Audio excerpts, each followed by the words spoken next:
ఫ్రిడ్జ్లల్లా mutton chicken నిల్వ చేసి తర్వాత తింటున్నారా? అయితే మీరు డేంజర్లు ఉన్నట్టే.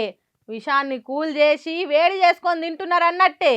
ఎందుకంటే హైదరాబాద్ శివారు ఏరియా వనస్థలిపురం ఆర్టీసీ కాలనీలుండే శ్రీనివాస్ యాదవ్ అనే కుటుంబము అట్లని చేసి పానాల మీదకి తెచ్చుకున్నది.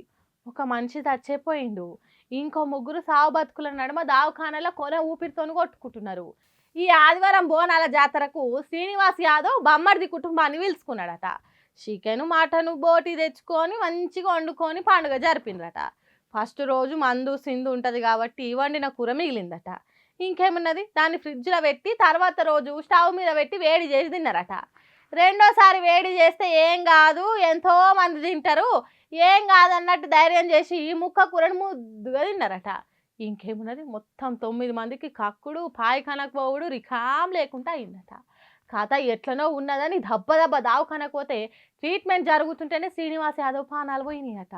ఇంకో ముగ్గురు పానాలు ఎటూ తేల్చలేకుంటున్నాయట. కడుమలు కాసింత నయంగానే ఉన్నారట. చూడుండ్రి ఎట్లున్నదో ఫ్రిడ్జ్లో పెట్టిన కూరల ఎవ్వారము. కాబట్టి మేము ఎప్పటికీ అట్లనే తింటాం, మాకేం కాలేదు కదా. ఎంతోమంది ఫ్రిడ్జ్లో పెట్టిన కూరలు మళ్ళీ వేడి చేసుకొని తింటారు, వాళ్ళకి ఏమైతలేదు కదా, మాకేమవుతుంది అని అశ్రద్ధ చేయకుండ్రి. ఎందుకంటే ఎసోంటి కూర ఎట్లా విషంగా తయారయ్యేది తెలియదు. వేడి చేసినప్పుడు విషపూరితమైన రసాయనాలు విడుదలవుతాయని డాక్టర్లు చెప్తారు. కాబట్టి ముక్క కూరను పారేసే ధైర్యం లేక ఫ్రిడ్జ్లో పెట్టేటోళ్ళు ఈ ముచ్చట తెలిసినాకనైనా ఆలోచన చేయుండ్రి. అన్ని రోజులు ఒక్క తిరుగుండయి.